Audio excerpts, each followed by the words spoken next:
Oh hey, welcome to day 2. I started off this morning edging the entire job. You'll see I'm hitting some staples here. It's going to shoot some sparks off. I thought I had gotten them all out, but apparently I missed a few. There's another one you'll see here in a second that I hit.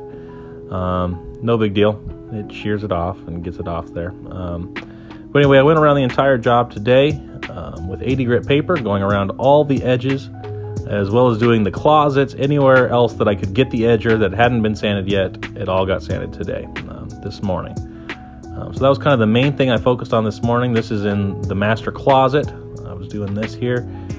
And so I was able to get all the edging done this morning, as well as I was able to go around and do all the corners. My absolute favorite. You know how much I love them.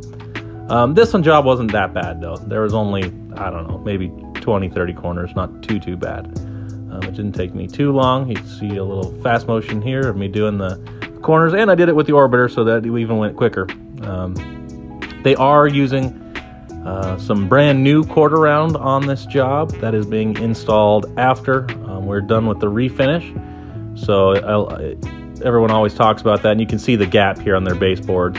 So that's all going to get covered all the way down to the floor. They are getting brand new quarter round installed, caulked, and painted. So after doing all of that, I started buffing. I told you yesterday I was going to do a double buff today. I actually ended up triple buffing.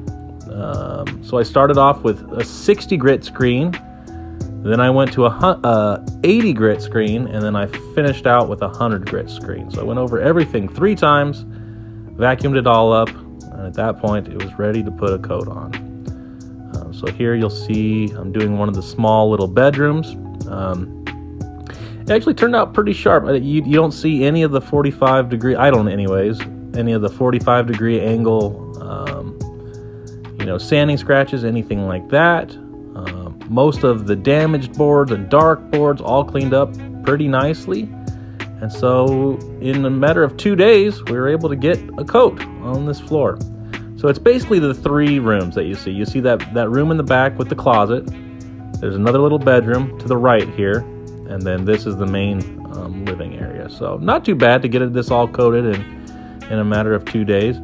So you know what that means is that tomorrow this floor is going to be done. We'll start off in the morning buffing, and I'm going to show you in a little bit more detail tomorrow how I buff. But the floor should be done tomorrow. Here it is all coated, and I will plan to see you tomorrow. Peace.